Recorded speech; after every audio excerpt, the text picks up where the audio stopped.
Assalamualaikum warahmatullahi wabarakatuh. Kali ini Tiwi mau ngasih tahu ke teman-teman semuanya gimana caranya membuat kompos dari kotoran sapi. Ada beberapa bahan tambahan yang digunakan nih.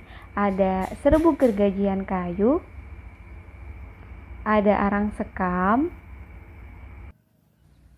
ada jerami yang merupakan sisa pakan dari sapinya, kemudian ada E4 dan molase. Gimana sih cara pembuatannya dan berapa banyak perbandingan dari setiap bahan-bahannya? Tonton sampai akhir ya.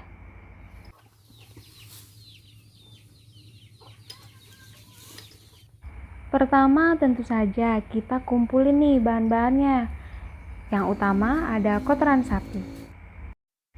Seperti yang sudah Tiwi jelaskan di video sebelumnya, pada video kompos dari kotoran kambing, dalam pembuatan kompos kita harus memegang prinsip dasar dari pengomposan, yaitu mencampurkan antara bahan organik kering yang kaya akan karbohidrat dengan bahan organik basah yang banyak mengandung unsur N. Nah, kotoran sapi ini berperan sebagai bahan organik basah yang banyak mengandung unsur N. Nah, nanti bahan organik keringnya, sumber dari bahan organik keringnya itu berasal dari tambahan bahan lainnya seperti serbuk gergajian kayu, arang sekam, dan jerami yang sudah Tiwi sebutkan tadi bahan-bahannya di depan. Kotoran sapi memiliki kandungan serat yang tinggi, yang merupakan senyawa rantai karbon yang dapat mengalami proses pelapukan yang lebih kompleks. Proses pelapukan yang terjadi secara alamiah yang dibantu oleh berbagai jenis mikroba membutuhkan unsur N yang terkandung pada kotoran sapi dalam jumlah yang besar. Oleh karena itu, pupuk kandang kotoran sapi dalam kondisi segar atau masih baru tidak disarankan untuk memupuk tanaman apapun. Berbeda apabila kotoran sapi tersebut sudah dijadikan kompos, maka bahan ini bisa menjadi pupuk alami yang aman dan baik untuk digunakan bagi tanaman kita. Melalui proses pengomposan tersebut, ada berbagai manfaat yang bisa kita dapatkan. Yang pertama, menghilangkan sebagian besar bau dari kotoran sapi tersebut, mengurangi resiko kerusakan akibat pemupukan, serta membunuh bibit gulma dan bakteri. Oh iya, ini Tiwi menemukan sesuatu nih saat Tiwi mengambil kotoran sapinya. Nah, ini dia. Ada uret atau larva kumbang tanduk. Sebenarnya perannya apa sih? Sebagai hama atau sebagai pengurai? Jadi perannya dia itu tergantung di mana dia berada. Misalkan dia berada di lingkungan pertanaman kita, maka jelas perannya sebagai hama karena akan merusak tanaman dan membuat tanaman kita akan mati. Berbeda jika dia berada di tumpukan kotoran ternak kita, maka perannya akan menjadi pengurai. Nah, larva ini merupakan pengurai yang sangat baik untuk kotoran ternak kita sebelum siap menjadi pupuk. Jadi, yang menyebabkan larva ini ada di lahan pertanian kita itu biasanya karena kita mengaplikasikan kotoran ternak yang belum matang. Jadi uretnya di situ berperan sebagai pengurai sebenarnya, bukan sebagai hama. Jadi alangkah lebih baiknya apabila kita ingin memupuk tanaman kita, maka pupuk dengan kotoran ternak yang sudah dikomposkan. Seperti itu. Oke, sudah cukup mengenai serba-serbi kotoran sapinya. Kita angkut ke pekarangan kita untuk dijadikan kompos kotoran sapi dengan berbagai bahan tambahan lainnya.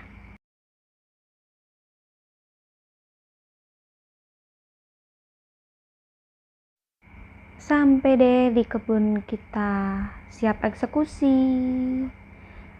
Turunkan dulu kotoran sapinya.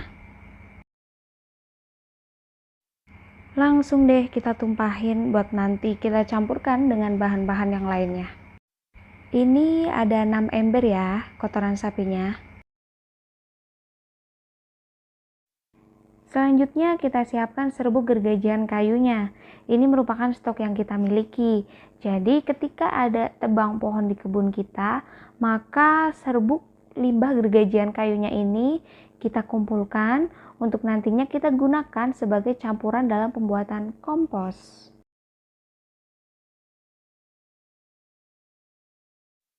Dan kita siapkan juga arang sekamnya. Ini arang sekamnya Tiwi buat sendiri dan video cara pembuatannya ada di channel Tiwi.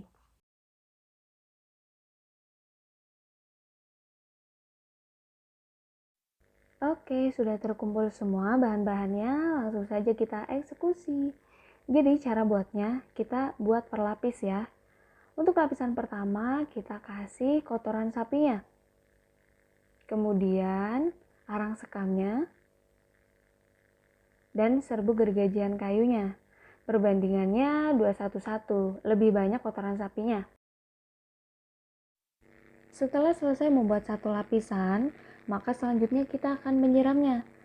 Penyiraman dilakukan dengan menggunakan air yang dicampurkan dengan E4 dan molase. E4 berisikan mikroorganisme yang dapat membantu mempercepat proses pengomposan. Dan molase atau tetes tebu merupakan bahan makanan tambahan bagi mikroorganisme yang bekerja pada proses pengomposan tersebut. Untuk dosisnya, Tiwi menggunakan 5 tutup botol E4 dan 10 tutup botol molase. Sebenarnya ini sama aja sih, karena tutup botolnya aja yang beda ukurannya. Oke, setelah itu diaduk dan kita siramkan deh dengan menggunakan gembor. Dan nyiramnya tentu saja secara merata ya. Setelah disiram, kita membuat lapisan-lapisan berikutnya. Sama seperti tadi, sampai semua bahannya habis. Semangat!